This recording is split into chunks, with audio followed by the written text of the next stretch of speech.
ছোটবেলা থেকে শুদ্ধভাবে কোরআন শিখেছেন, মুখস্থ করেছেন অনেক সূরাও। তবে এসবের কিছুই মনে নেই তানজিলার। পড়াশোনা করে ডাক্তার হতে চেয়েছিলেন, অথচ ষষ্ঠ শ্রেণীর পর আর পড়তে পারেননি। ডাক্তার হওয়ার বদলে তাই রোগী হয়ে কাতরাচ্ছে মায়ের আদরের মেয়ে তানজিলা আক্তার। সারাক্ষণ মাথার মধ্যে যেন পোকার মতো কিছু হাঁটে তার। ঝরে যাচ্ছে মাথার সব চুল।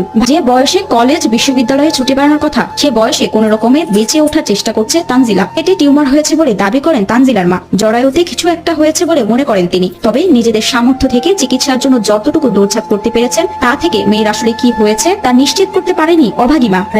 দেশের বিভিন্ন ডাক্তার কবিরাজকে দেখিয়ে এখন শেষ ভরসা ভারতে গিয়ে চিকিৎসা নেওয়া। তবে তার জন্য প্রয়োজন অনেক টাকার। জন্মের 4 মাস পূর্বে একটি দুর্ঘটনায় বাবাকে হারায় বরগুনার পাথরঘাটা পৌরসভার বড়ইতলা এলাকার তানজিলা আক্তার। চিকিৎসার অভাবে তানজিলার অবস্থার অবনতি হচ্ছে বলে আক্ষেপ করেন তার মামা। অসুখে মায়ের দুচোখ বেয়ে পড়ে অশ্রুর ঝর্ণা। মেয়েকে বাঁচাতে যাকে পান তার কাছে আকুতি মিনতি করেন অসহায় মা। কে সঠিক চিকিৎসা পেলে ধীরে ধীরে স্মৃতিশক্তি হারিয়ে ফেলা তানজিলা স্বাভাবিক জীবনে ফিরে আসবে